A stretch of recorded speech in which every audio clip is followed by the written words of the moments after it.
exists to protect our God-given, unalienable rights. I'll have more to say about that in just a couple weeks. You know, it was a revolutionary idea. We shouldn't forget that as we talk about these complex foreign policy issues. The idea of government for the people, by the people was and remains important and was unique. We're always striving for a more perfect union. We don't get it right every day, but we try to improve, and we use our unmatched power to protect rights at home and abroad.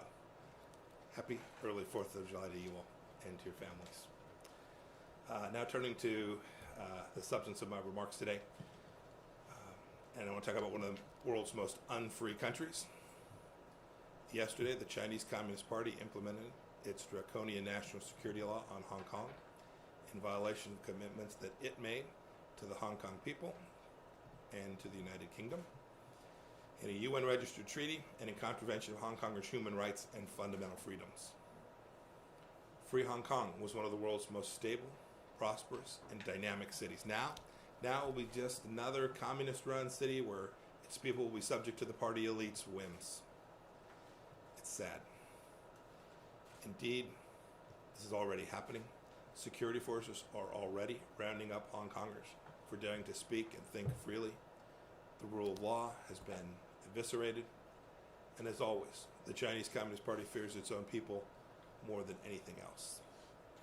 The United States is deeply concerned about the law's sweeping provisions and the safety of everyone living in the territory, including Americans.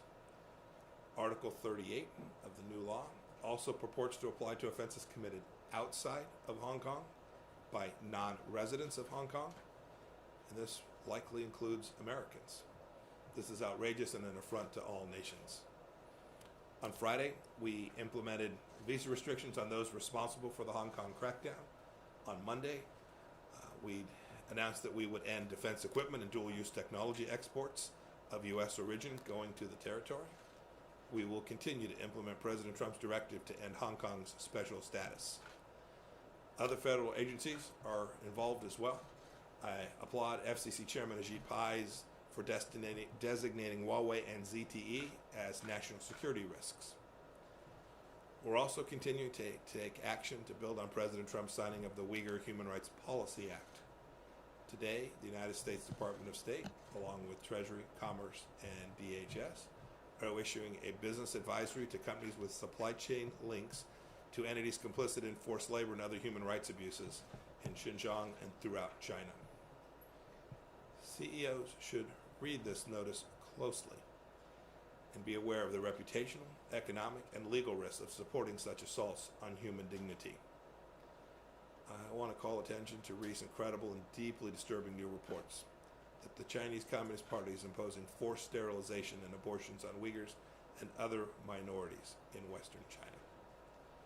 This shocking news is, sadly, consistent with the CCP's decades-long callous disregard for the sanctity of human life.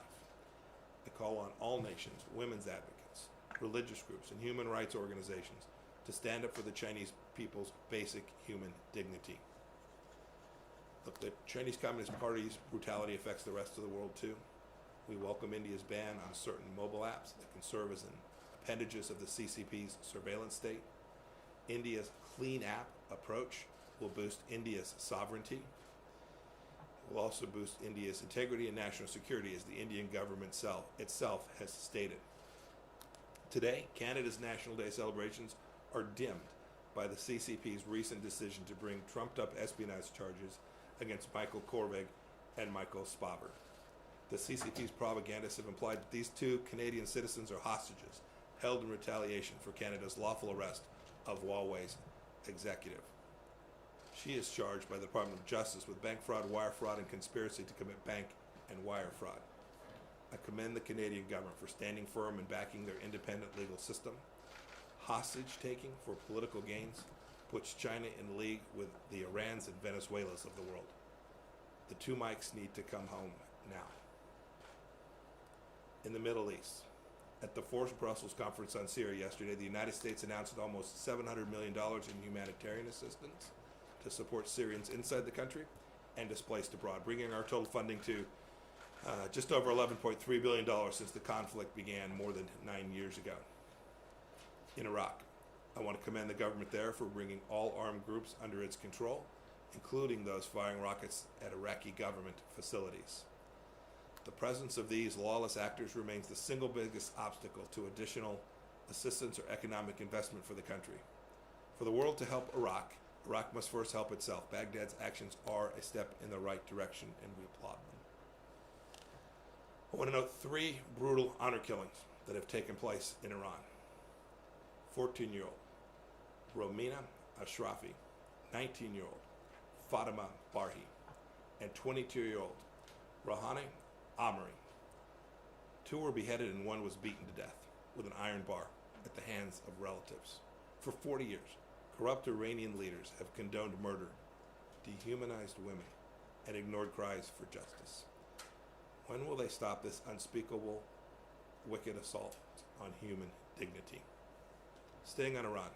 As many of you saw yesterday, I spoke to the UN Security Council, urging them to retain the 13-year-old arms embargo on Iran.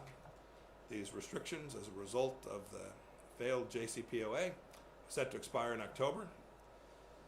If Iran is allowed to buy weapons from the likes of China and Russia, more civilians in the Middle East will die at the hands of the regime and its proxies. It's that straightforward. Tehran will become an arms dealer for the Maduros and Assads of the world. Sworn enemies of Israel, like Hamas and Hezbollah, will be better armed. European nations will be put at risk. Our team has put together a short video that explains why this is so important. I'd like to show it to you now.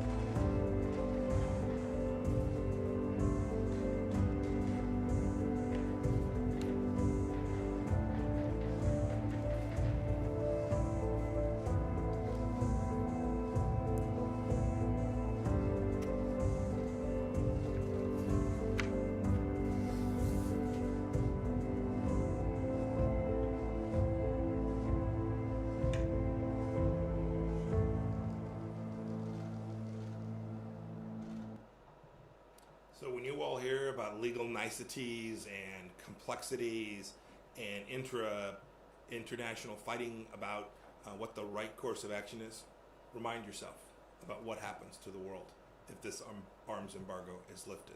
In the end, that's what matters. In the end, it's what the UN Security Council has the capacity to ensure does not take place.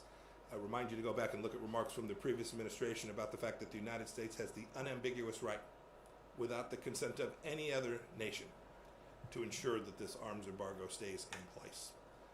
This administration can do everything we can to make sure that that happens, to keep not only American people safe, but to reduce instability in the Middle East. A little north of Iran, we applaud this week's constitutional reform in the Republic of Georgia. We call on Georgia's parliament to honor the will of the Georgian people and pledges of Georgian officials through the passage and implementation of internationally recommended election reforms. Good on them. And yesterday, for the 3rd time in less than a year, I met with my counterparts from Kazakhstan, Kyrgyz Republic, Tajikistan, Turkmenistan, and Uzbekistan in the C5+1 format. We share many goals, including peace in Afghanistan, strengthening regional trade, energy and security ties, and building resilient economies for each of those countries.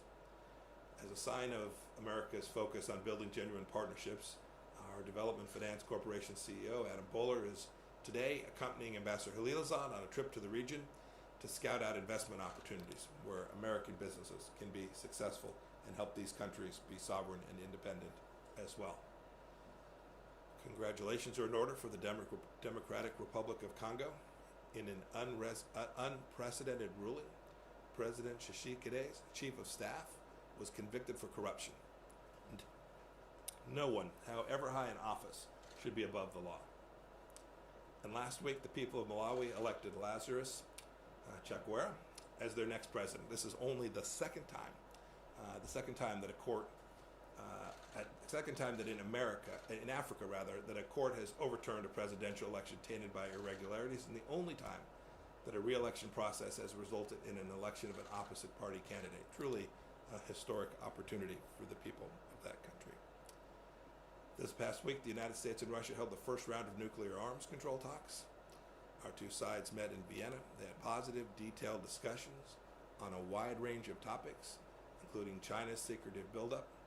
Beijing regrettably boycotted the talks, continuing its record of secrecy and rejection of multilateralism. And on Monday, the Bureau of Energy Resources led an interagency working group as part of the U.S.-Greece Strategic Dialogue, where we're working together to diversify energy sources in Southeast Europe, develop resources together, and promote regional energy security. And finally, to our hemisphere, all 21 OAS member states voted last week to condemn the Maduro regime's attempts to suppress independent political parties in Venezuela. Our region has categorically rejected the attempts to create a phony Maduro-friendly opposition. The United States also congratulates the people of Suriname in their elections and a peaceful transition of power to a new National Assembly. We look forward to working with that new government. In contrast, it's now been 4 months since Guyana's election, long past due for a peaceful transition of power. CARICOM and the OAS have certified the recount results. They should get on with it. I've instructed my department to ensure those who undermine Guyana's democracy are held accountable. Also today, the USMCA comes into effect. It will open up new opportunities for U.S., Mexico, and Canadian business and consumers. Good news. Finally, I'll bookend my remarks by marking another anniversary. July 1st marks the 70th anniversary of the Fulbright, Thailand. America educational programs and cultural programs, the world like this, underscore America's respect for freedom, democracy, decency, and respect for human rights. And with that, I'm happy to take questions from you all this morning. Adam? Thank you, Morgan. I had two for you on Iran, if I may. One on the arms embargo. I was curious if the U.S. is willing to accept a temporary extension to potentially get Russia, China to go along with it. I was hoping you could get into the specifics of what terms are acceptable. And on the larger nuclear violations that the U.S. and now the IAEA have identified, are we looking at a menu of options for repercussions for this? And specifically, might snapback be one of those options on the menu? I was hoping you could touch on that specifically, because it seems some are making the argument that snapback accounts for the arms embargo and, of course, all other restrictions. So I was hoping you could talk about that a bit. So first of all, our objective is not to extend the arms embargo for another short period of time. That's how we got into this mess, right? The arms embargo should be lifted when the Islamic Republic of Iran begins to behave in a way that is consistent with the ability to move arms around the world, to purchase, to act in a way that's consistent with the way normal nations act. So it's not a time-limited matter, it's a conditions-based matter, and our objective is to make sure that the lifting of that arms embargo is conditions-based. And when the time is right, happy to let it happen tomorrow. But extending it for 6 months or a year or 2 years fundamentally falls into the same trap that the previous administration fell into. I know there's a bit of a straw man argument. What if you got 20 years? What if you got 50 years? What if you got 100 years? I don't want to talk about anything specific, but our objective is very clearly to say that the lifting of that arms embargo is not appropriate until such time as the world can be assured that these folks won't use those weapon systems, or the money that flows from the sale of those weapon systems for malign purposes. As for the other provisions, what's happening at the IAEA, make sure everybody's up to speed. The IAEA filed a report that made very clear that the Iranians have failed to allow access to 2 sites that are suspected of potentially having engaged in nuclear activity related to their previous programs that predate the JCPOA. The Iranians continue to deny access to the IAEA. This is not about the JCPOA. This is about the NPT framework, the safeguards provisions that every nuclear power signs up for and that the Iranians have agreed to. This is outside and separate from the JCPOA. It's never been the case before that a regime has denied access to the IAEA. And so yes, in terms of how we're thinking about responding, we hope the world will see that this is a serious risk to the entire non-proliferation regime, and the United States is prepared to lead to come up with responses to this which would be appropriate and consistent with protecting and preserving that regime against Iranian intransigence that is entirely inappropriate. I hope the Iranians will change their mind. They'll allow full IAEA, unfettered, repeated, consistent access. To date, they've chosen not to do so. Nirmal? The Nibal Ghosh from Straits Times. And in remarks about a week ago at the Brussels Forum, you mentioned a review of American resources abroad, force postures, and so forth, reordering. Could you tell us a little bit more about that? And specifically, does the Indo-Pacific and Asia in particular figure in that? So I'll leave specifics about force posture to Secretary Esper, but there's important foreign policy ramifications of how we think about resource allocation, how we secure American freedom. And so this is something that's been going on, frankly, since the national security strategy was laid down at roughly the beginning, outset of the administration. And so we have consistently been looking for not only how we deploy our forces, Department of Defense forces, but all of the assets that we have. How do we think about our cyber capability? How do we think about where our embassies ought to be? So the State Department's undergone a parallel process of thinking about how do we engage diplomatically, where do we need to be, where do we need to devote our resources as well. So this has been a broad national security strategic review that's thinking about how do we focus on the threats that challenge us today and not those that challenge us 10 or 20 or 30 years ago. And then as your question suggested, we have certainly raised our game with respect to thinking about the threat that the Chinese Communist Party poses to the United States of America, and you will see that resources and strategy will be the result of the objective that President Trump laid out. Mr. Secretary, yesterday, following your speech at the Security Council, the German representative said the U.S. has no standing in this meeting to invoke UN sanctions, and by doing so, you will be violating the international law. How do you comment on that? And to what extent would the snapback be efficient if it is not supported by your allies, by your European allies? So two things. That I don't want to get into the legal analysis that you're suggesting. We have the full authority to go exercise that right. As a participant in UN Security Council Resolution 2231, we are highly confident that we have the right to exercise that. It is not our first objective. We hope that the UN Security Council, the Chinese, the Russians, every partner there will see that it is in their best interest to deny Iran this benefit that comes when they've not changed their behavior one lick. So we're hopeful that we'll be able to do this without having to go through a complex, difficult process at the UN. So that's certainly our objective. And we think we'll prevail. We think as we get closer, the world will see. If you're a citizen living in Brussels or you're someone in Athens, do you really want the Iranian regime to have Chinese fighter planes? I don't think so. I think the government of Greece will conclude the same thing. If you're sitting in Finland and you're trying to sort your way through about whether it's a good idea for the Russians to be able to have another partner who they sell weapons to, I think each nation will conclude this is a bad idea. They will regret that the JCPOA allowed this to expire, and they'll join us in this. It is certainly a full-fledged diplomatic effort that we're engaged in to convince the world that this is the right outcome, not just for the United States, but go talk to our partners in Saudi Arabia or the Emirates and Kuwait. They know too that if Iran is allowed to become an arms merchant again, instability in the Middle East will flow. John. Mr. Secretary, Yes, sir. On this bounty issue, you had some conversations with senior Russian officials after your aides were told about evidence of the Russian bounties. Did you use those opportunities to tell Moscow not to endanger U.S. troops in that manner? So let's back up. A lot of what you said suggests knowledge that I don't think you actually have. I don't want to comment on the intelligence. The CIA has put out a statement. The DNI has put out a statement. But I can tell you the intelligence community handled this incredibly well. We see threats in intelligence reporting to our soldiers stationed all over the world every single day. Every single day.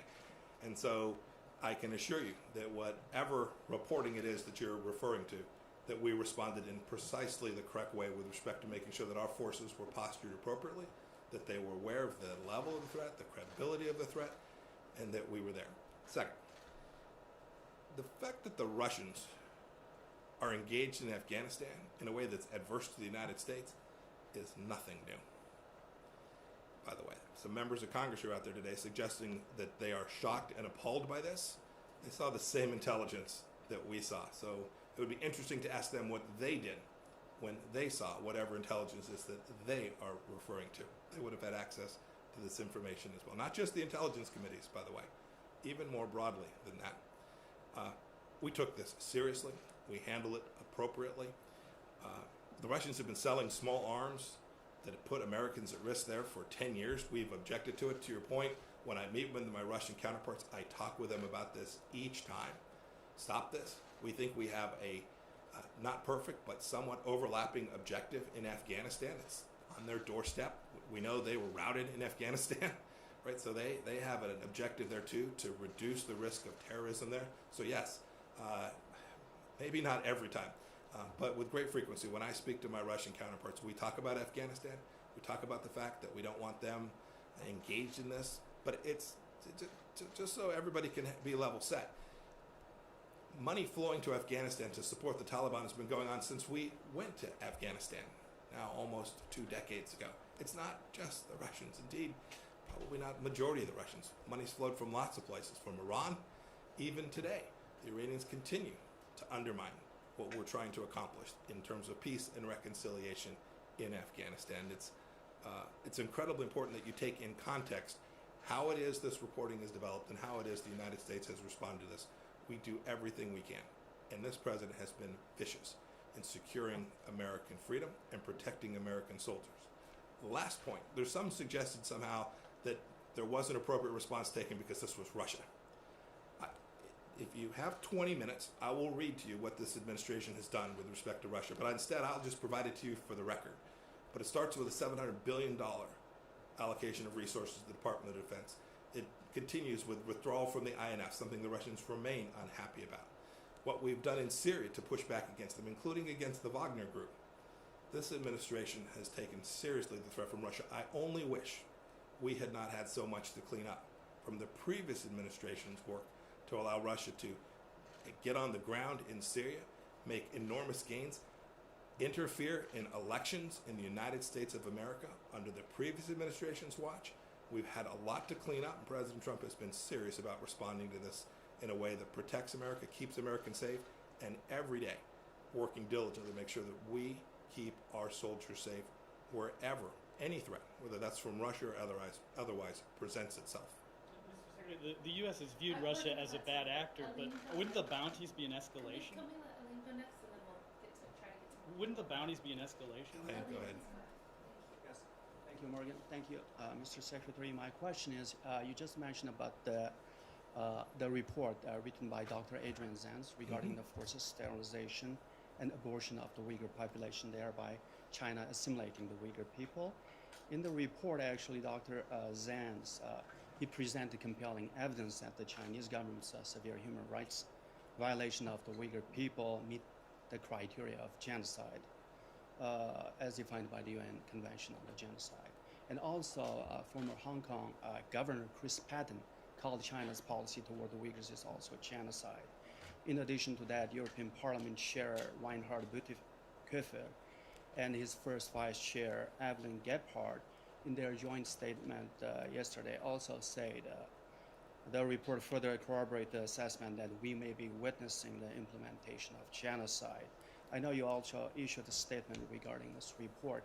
So, do you believe China is committing genocide towards the Uyghur people? The United States has taken the strongest action of any nation in the world to protect the human rights of all Chinese people, including the Uyghur people. We'll continue to do that, I hope.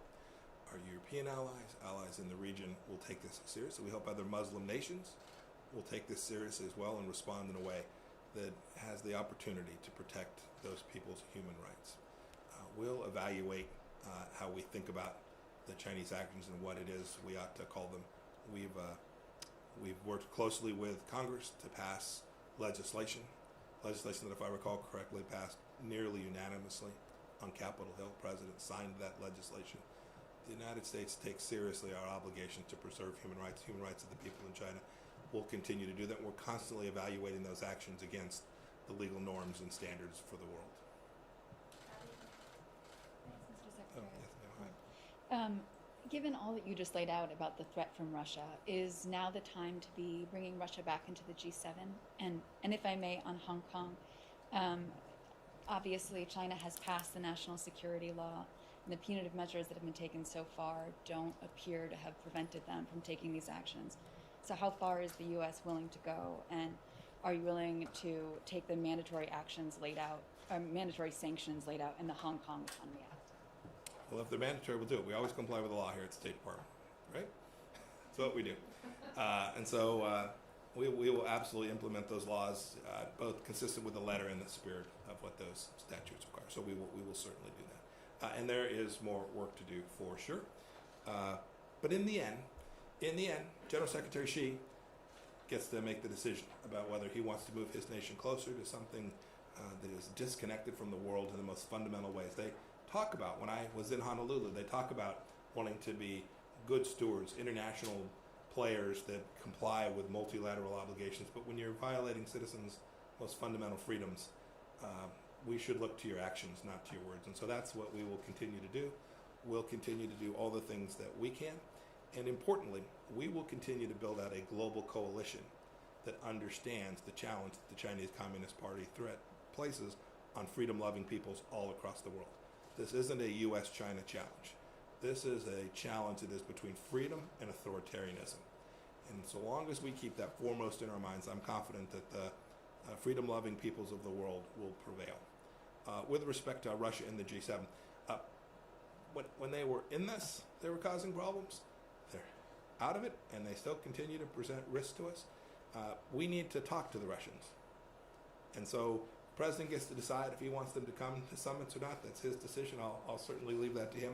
But I do believe it is absolutely important that we have more frequent engagement with the Russians. You saw we had 2 days in Vienna last week to talk about really critical strategic dialogue about nuclear weapon systems proliferating around the world.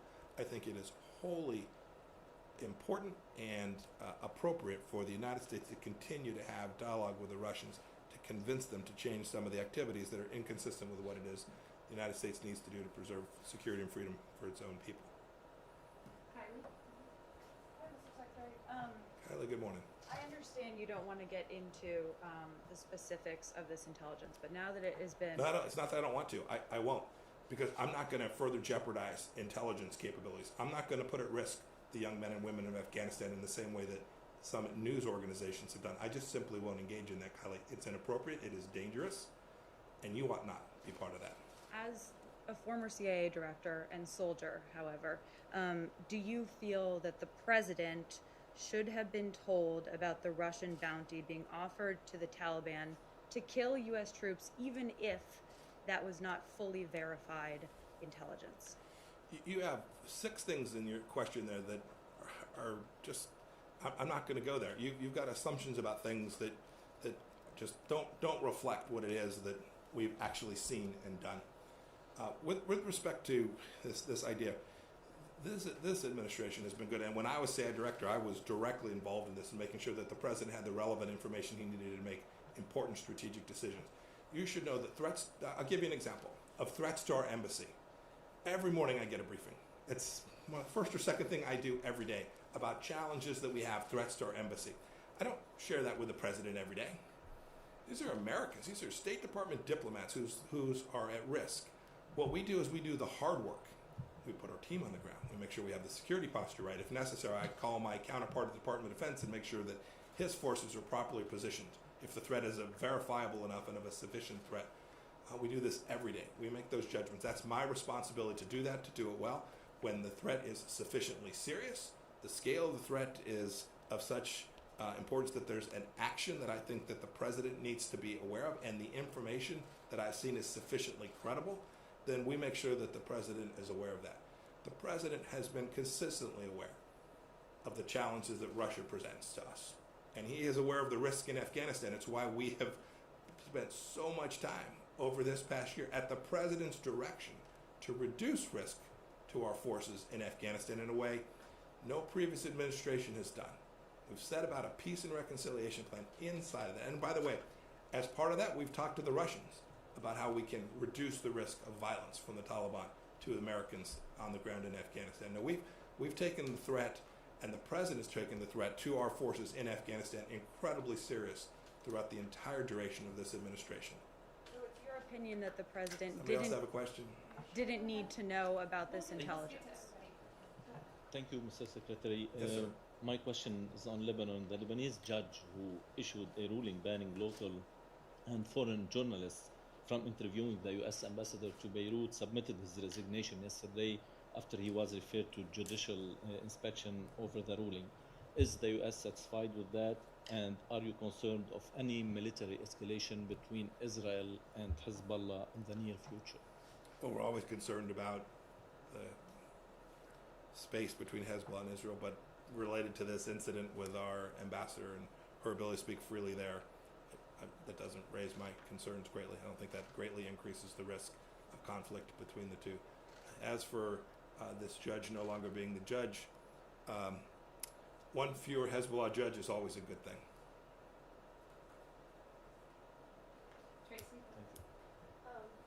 Mr.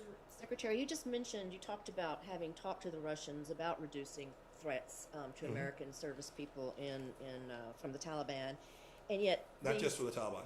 Not just for the Taliban. Okay, from Yeah. various, but you know, if indeed the Russians were offering bounties to kill, If indeed, Okay. yes, okay. you know, we I'm just you all are going places that I'm not going to go, because we have work that is important to keep our soldiers safe, and I'm not going to allow you to lay down questions with facts that are asserted and say, oh, he didn't refute what I said in my question, therefore it must be true. I'm not going to go down that path with you. Okay, but this would seem a major escalation, and you've talked about Iran. Anytime Iran would attack American troops through their proxies, there would be consequences to pay. And so I'm just wondering if that same kind of warning should not be given to the Russians. I can absolutely assure you that when we see serious, credible threats from the Russians, whether there's are Russians engaged in threatening activity in Ukraine, Russians engaged in threatening activity in Syria, Russian threatening activity, they're now in Libya, their actions in Venezuela, the list is long. When we see credible information that suggests that the Russians are putting American lives at risk, we're responding in a way that is serious. And you said, do we warn them? Do we talk to them? I think the answer is, of course we do.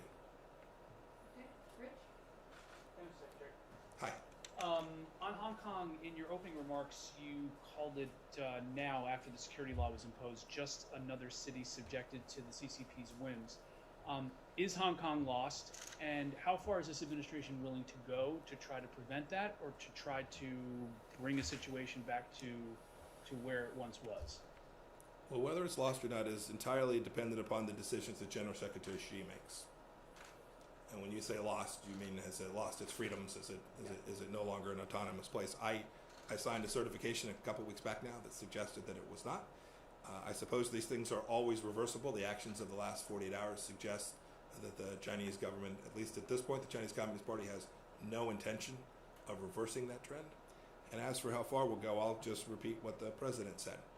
He wants to ensure, with a handful of exceptions, that Hong Kong is treated just like mainland China, because that's the way that General Secretary Xi has chosen to treat that place as well. With that, thank you all. I've got to head on today. Thank you all. Have a great day.